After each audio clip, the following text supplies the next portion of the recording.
5:40 की Virat fast local train.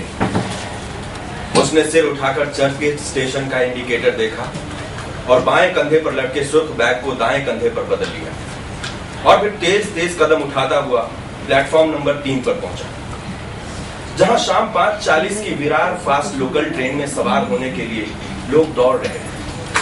दफ्तरों में काम करने वाली औरतें अपने कंधों पर टंगे पर्स और बैग के बोझ को संभाले धक्के खाती और धक्के देती लेडीज कंपार्टमेंट की तरफ भाग रही थी, गोया ये आखिरी ट्रेन।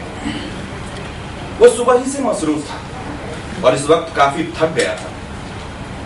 इस वक्त वो ट्रेन की खिड़की वाली सीट पर बैठकर सारे दिन की ही नहीं, जिंदगी भर की थकन उतारना चाहता था।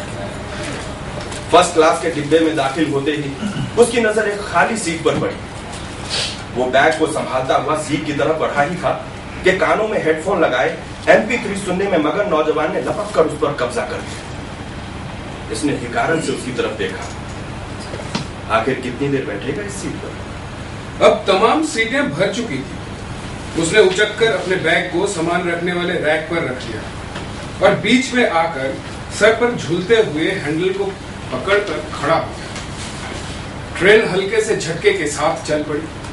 ट्रेन की रफ्तार के साथ उसके दिल की धड़कन ने भी रफ्तार पकड़ ली।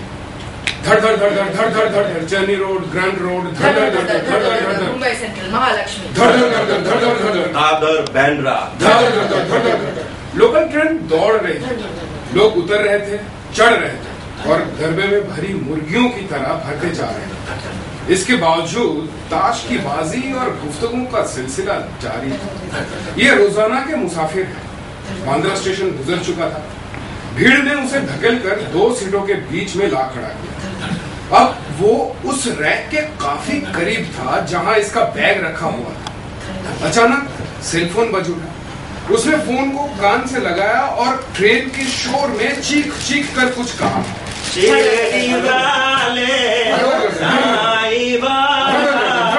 आया है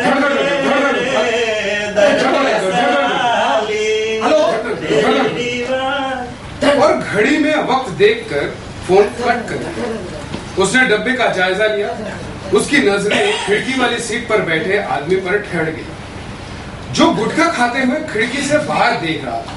धड़ धड़ धड़ धड़ धड़ धड़ सेंटर कुछ गुजर रहा था और अगला स्टेशन अंधेरी था। उसने जल्दी से घड़ी देखी और सेलफोन पर नंबर मिला ही रहा था कि उसके दिमाग के एक बहुत जोर का धमाका